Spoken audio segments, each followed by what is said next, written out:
forum Vox Populi for the conclave Malhar 2010. Why are our politics the way they are, and what should we do about them? The reason why many people don't participate is they believe they don't have that requisite amount of power to influence within the political system. So within the ballot system, how about having an option of not selecting any candidate? The first question is, we follow the Westminster model of democracy and the parliamentary model. It is not the majority of the total vote, but the highest number of the total vote casted and highest number of vote amongst the total candidates. So we do not have concept of negative vote. For example, if you have a negative vote, it is going to lead to further problem, because negative vote is not a solution, because you have to get a candidate elected for that seat, and unless and until that seat is not elected, you cannot go ahead with the election process. Come out, cast your vote.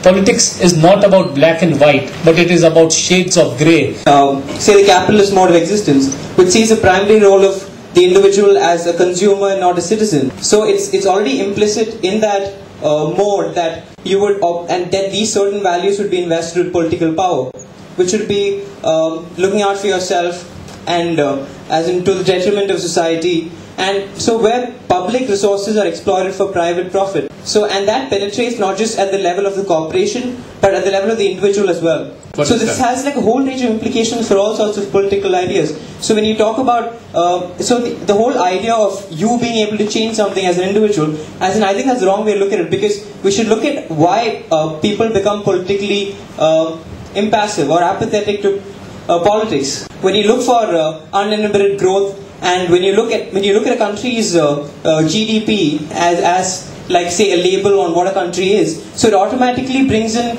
like an entire philosophy of life where you don't care about what's happening around you. We have heard you, but at the end of the day, if you will not make a start, who will make the start? No, I'm saying we should make a start, but also we should begin at making a better critique. I think point taken. What's your name?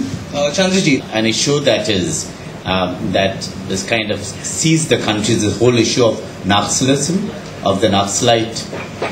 I think that's an important point to look into. I come maybe from a Gandhian background, and for me, violence is non-negotiable. Maybe you feel that the end justifies the means and so on, but I'm also seeing that nobody's looking at the way violence has been institutionalized on several hundreds and thousands of our Adivasis over the years, and no one has been paying attention to them. I agree with you. We need to critique the system, and we don't have to accept a certain model, whether capitalistic or otherwise. But how do you critique the system if you say, I'm not willing to begin with myself, that I'm not going to critique the system? I think all of us, individually and collectively, need to begin by critiquing the system and to act after critiquing the system. Yeah. It is the educated people who don't vote, and the uneducated people always come out and vote in the large numbers.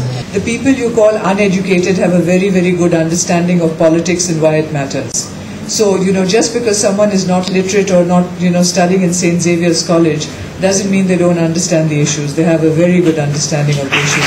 Religion, the reason for all this, and why should we let religion exist? Religion is being misused by politics so as to increase a mass base. I belong to an organization called Agni, and we are concerned with governance. We decided at the last municipal elections in 2007 that we need a better municipal corporation. For a better municipal corporation, you need better candidates. So we said, let us go to the political parties and ask them to nominate better candidates. We went and met somebody who shall be nameless, but he was head of a major political party, and he was also a minister. You can do what you like, but the votes in the end will be determined by the 3 C's: caste, crime, and cash. So that is what is determining our politics. So you're perfectly right to be troubled by where our politics are, and I agree with you entirely that it is being misused. This very important and sensitive and wise politician told us frankly that muscle power, money power and caste, not ideology, not manifesto, determines politics. Politics is not based on idealism or principles, but it is based on opportunism. It is a give and take, and it is a question of consensus building.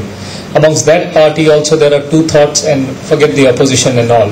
So when you are looking in the politics of coalition, and when the governance is based on a give and take and a consensus, unless and until there is no consensus, you cannot see any action being taken against. As an individual, to win an election in India is now difficult. It's very transactional.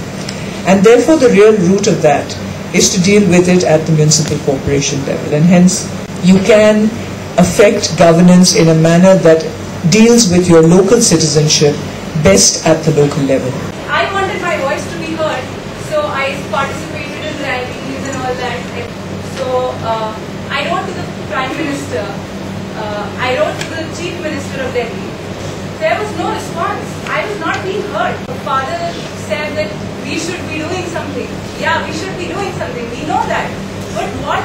Who is hearing us? In governance, nobody, whether on the administrative executive side of governance or the political legislative side of governance, nobody will listen to individuals. What they will listen to is numbers. Numbers who gather outside these elected representative forums.